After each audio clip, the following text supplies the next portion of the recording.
Time to continue Monster Mayhem with our part 2 video for dragons. If you haven't seen part 1, go back and check that part out first before we start to dive into the second part of dragons, which is talking about some more details, specifically the wings, the scales, and the tails. All of these little aspects of detail are the things that are really going to step up your design and really make it yours. So let's talk about it. Starting off with wings, there's basically two different types of wings. There's what I like to call the integrated and the isolated. So for the integrated wing, this is essentially when the wing is a part of the arm. So it's integrated with the actual existing structure of the dragon itself. So I like to feature it similarly to how a bat wing is created. So if you look at the anatomy of a bat wing, all of the articulated spires that come away that actually have the webbing housed in between them, those are just fingers. So if you look at them like digits, like fingers, you can actually use your own hand to kind of mimic how you want this dragon wing to work. So if you just elongate those fingers in the same way while using your thumb sort of as that front little claw that's at the very top of the wing, if you use that as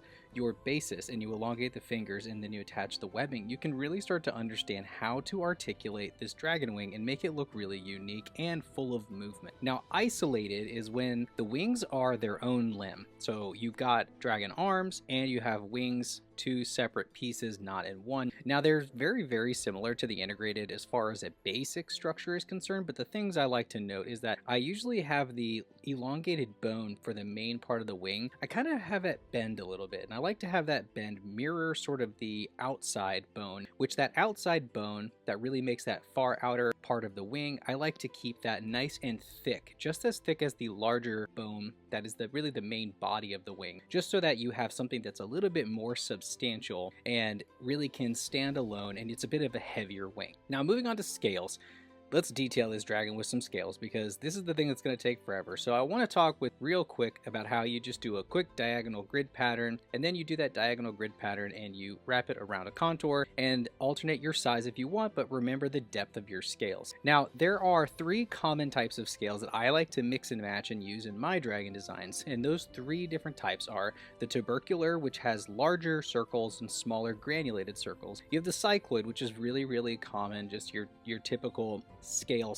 That's what we would think of for scales. And then the rectangular, which kind of looks like corn on the cob, but it essentially, I like to use large flat areas with this rectangular type of scale. And then obviously mixing and matching them together to create something that looks a little more unique and really purposely designed. So different areas of the body would require different types of scales for different types of movement. Now I like to use for tails the idea of either the single spine or the dual spine. So a single spine cross section is a little bit like a teardrop. Your spine is more towards the top, and so you're gonna have a lot more meat down at the bottom. But I always like to remember, especially if you're gonna add spikes or anything to the back of them, make sure that those spine spikes are going to travel along the spine on the top, in the middle, not just always in the middle, so you have a direction that these are all going and you have some structure beneath it.